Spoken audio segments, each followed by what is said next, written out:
So I'm conscious of the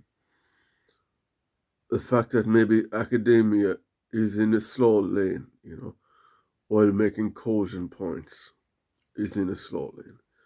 How would you say that um, if it's something on national security policy, it might take 18 months to peer review an article and 5 to 6 minutes for a diplomatic video. So we'll stick with diplomatic videos, all right?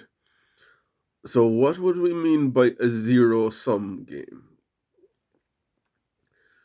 It means there's probably 10% doomsday scenario.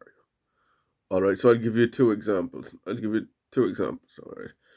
So, imagine a government strategist in Ireland now. What would they say? There's probably a 10% strategy that the monarchy will take over Ireland. So it's a zero sum game, that doesn't happen. There's 45% a left wing party will be in power in the next 10 years in the Department of Taoiseach at one point or another, be it Labour or Sinn Féin or People for Profit.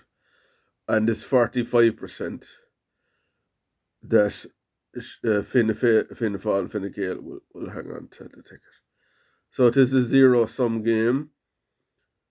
Remember in Shakespeare he says, often I fired when I was out, I had 2 arrows left when I was out hunting with the crossbow.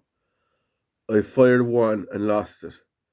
Often I fired the second one in the same direction and watched it tighter this time to get the two back. You got to watch the second arrow. So you don't want a capitulation of the state. Similarly, there's probably a 10% chance of nuclear war. There's probably 45% chance that there'll be some concession or other on the Eastern Front with Kherson, There's probably 10% chance the Red Army will come to Warsaw, you know. It is a zero sum game that they don't. And there's probably 45% chance of maintaining the position.